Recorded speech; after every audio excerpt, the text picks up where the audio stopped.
बागवान भाइयों नमस्कार। बागवान भाइयों कैसे हैं आप सभी लोग? उम्मीद करता हूँ आप सभी लोग अच्छे होंगे। बागवान भाइयों आज हम बात करने वाले हैं विस्तार से समझने वाले हैं कि जो हमारे डिजीज़ लगते हैं प्लांट में, लीव्स में, उसके आने का जो ज़्यादा कारण बनते हैं, वो क्या तब बनते हैं जब बारिशें होती है या तब भी डिजीज़ लगते हैं जब मौसम इस तरह का ड्रॉट कंडीशन हो जिस तरह की अभी आजकल बारिशें नहीं हुई है काफ़ी समय से। बागवान भाइयों अगर देखा जाए तो जब बारिशें होती है, बारिश होती है, धूप लगती है, फिर बारिश होती है, फिर धूप लगती है, इस प्रकार का जब मौसम इन्वायरमेंट होता है तो ऐसे समय में जो हमारे लीव्स में डिजीज़ लगने के चांसेस होते हैं वो काफ़ी बढ़ जाते हैं कंपैरिजन टू येस में जब ड्रॉट कंडीशन है, नमी नहीं है और काफ़ी समय से बारिश नहीं हुई है, तो ऐसे समय में बीमारियों के बढ़ने के तभी ज़्यादा चांसेस बनते हैं बागवान भाइयों जब आप ऐसी ड्रॉट में स्प्रेज पर ज़्यादा फोकस करते हो, ज़्यादा स्प्रेज करते हो। मैंने कभी भी और इस साल भी आप देख पा रहे होंगे लीव्स अच्छी है और कोई भी इंसेक्टिसाइड और फंगीसाइड सेफ सेटिंग के बाद की स्प्रे नहीं की है। बागवान भाइयों मैंने कैल्शियम की ज़रूर स्प्रे की है। जिन बागवान भाइयों ने ऐसी ड्रॉट में 3 से 4 स्प्रेज कर दी है, हर स्प्रेज को कर रहे हैं और इंसेक्टिसाइड का मैं तो नहीं समझता कि किसी बागवान भाई ने यूज़ किया होगा। अगर किया होगा किसी बागवान भाई ने तो उसको उसका नेगेटिव रिज़ल्ट भी देखने को मिल गया होगा, उसका पत्ता ज़रूर ख़राब हो गया होगा। और जिसने भी ज़्यादा स्प्रेज की है ऐसी ड्रॉट कंडीशन में जब प्लांट नीचे से न्यूट्रिशन टेक ऑफ नहीं कर पा रहा है और ऊपर से आप दवाइयों का एक नेगेटिव प्रोसेस बढ़ा रहे हैं सेब में, तो ऐसे में बीमारियों को लगने के चांसेस बहुत ज़्यादा हो जाते हैं कंपैरिजन टू जिन्होंने स्प्रेज कम की है।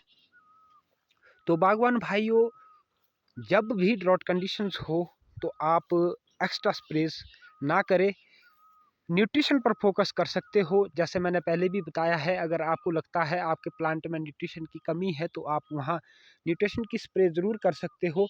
और अगर आपके डिजीज़ है आ गया है, वो कैसे भी आ गया है, वो विंटर में अगर आपने बीक प्रोसेसेस की है तो उसके थ्रू भी आ सकता है। जो डिजीज़ आपके लास्ट ईयर है आपके प्लांट में, आपके ऑर्चर्ड में थे, उनका आप प्रॉपर इलाज या प्रॉपर तरीके से विंटर में उसको ख़त्म नहीं कर पाए हैं, तो उस कंडीशन में आपके जो डिजीज़ है वो जल्दी आने के चांसेस बन जाते हैं।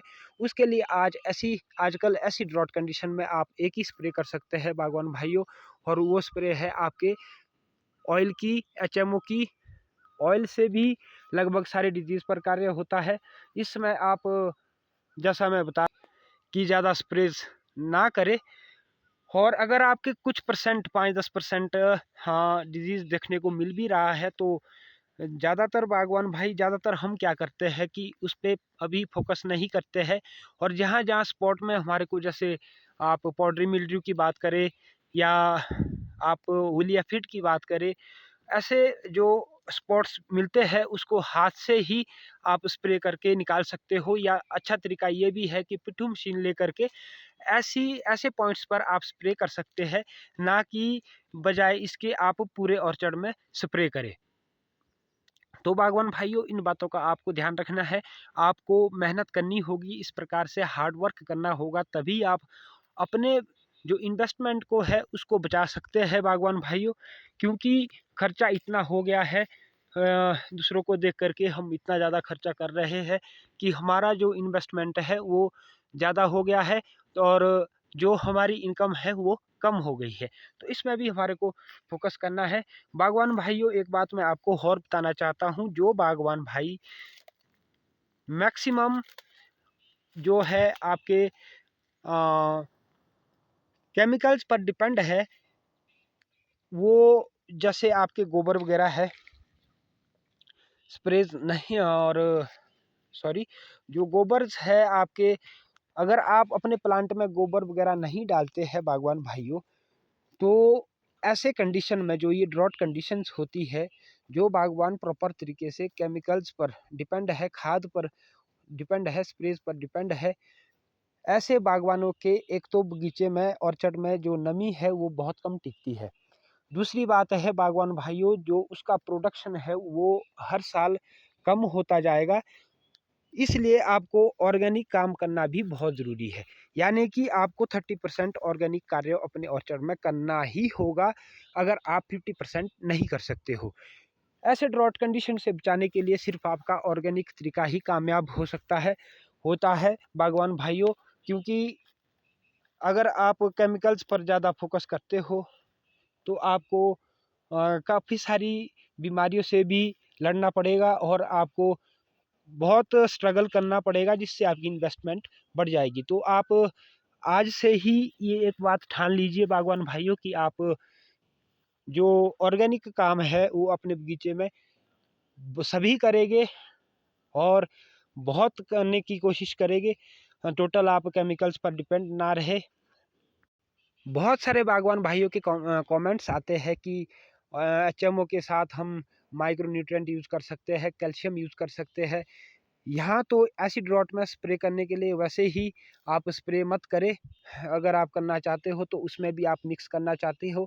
ये मिक्स करने का ट्रेंड एक ऐसा बन गया है जिसकी सभी को आदत हो गई है। बागवान भाइयों, इस चीज़ों से मैं आपको प्रॉपरली कह रहा हूँ, हॉनेस्टली कह रहा हूँ कि आप इन जो ऐसी आपकी एक थिंकिंग बन चुकी है, एक थ्योरी बन चुकी है, इसको आज ही आप किनारे कर ले। क्योंकि कोई भी स्प्रे आप कोई 100% रिजल्ट आपको तभी देगी वो स्प्रे जब आप उसको अकेला करेंगे, उसके साथ कोई मिश्रण नहीं करेंगे। चाहे कोई भी स्प्रे आप कर रहे हो, तभी वो अपना 100% प्रोटेक्शन दे पाएगा जब आप उसकी स्प्रे केले करोगे। तो एचएमओ की स्प्रे भी आप केले ही कीजिए। अगर माइक्रो न्यूट्रिएंट की स्प्रे करनी है तो आप कुछ समय के बाद माइक्रो न्यूट्रिएंट की स्प्रे कर सकते हैं। अगर आपके लीव्स ठीक है तो आप अभी जो है माइक्रो न्यूट्रिएंट के लिए स्प्रे कीजिए, फिर एचएमओ की स्प्रे आप छोड़ दीजिए। अगर आपके डिजीज़ है, कुछ परसेंट देखने को मिल रहा है या बहुत ज़्यादा बहुतायत है किसी के, तो वो एचएमओ की स्प्रे करे और माइक्रो न्यूट्रिएंट को अभी अवॉइड करे। जब बारिश होगी तो उसमें आप स्प्रे कर सकते हो और आप सॉइल एप्लीकेशन भी कर सकते हो, जिससे आपको जो है एकदम लीव्स को एक डाइट मिलेगी, जिससे पत्ता को नमी भी मिलेगी। जब प्लांट को नमी मिलेगी और आपके न्यूट्रिशन होगी प्लांट में, तो एकदम साइज और लीव्स में ऐसा फ्लो बनेगा कि बहुत अच्छा आपका वो उस समय पत्ता हो जाएगा। और उस समय जब बारिशें होगी बागवान भाइयों, उसमें आपको पत्तों का ध्यान रखना है। लगी बारिशों में आपको हर 10 से 15 दिन में आपको स्प्रे रिपीट करनी है, ताकि उसमें आपको पत्ता बचाना है कंपैरिजन टू इस समय के। तो इस बात का आप ध्यान रखें बागवान भाइयों। तो उम्मीद करता हूँ आप समझ रहे होंगे। या किसी के कमेंट्स है तो वो कमेंट्स के माध्यम से, किसी के क्वेश्चन है तो वो पूछ सकता है बागवान भाइयों। मैं सभी के क्वेश्चन के आंसर देने की भरपूर कोशिश करूँगा। तो उम्मीद करता हूँ बागवान भाइयों आप लोग समझ गए होंगे। तो धन्यवाद। जय हिंद, जय भारत।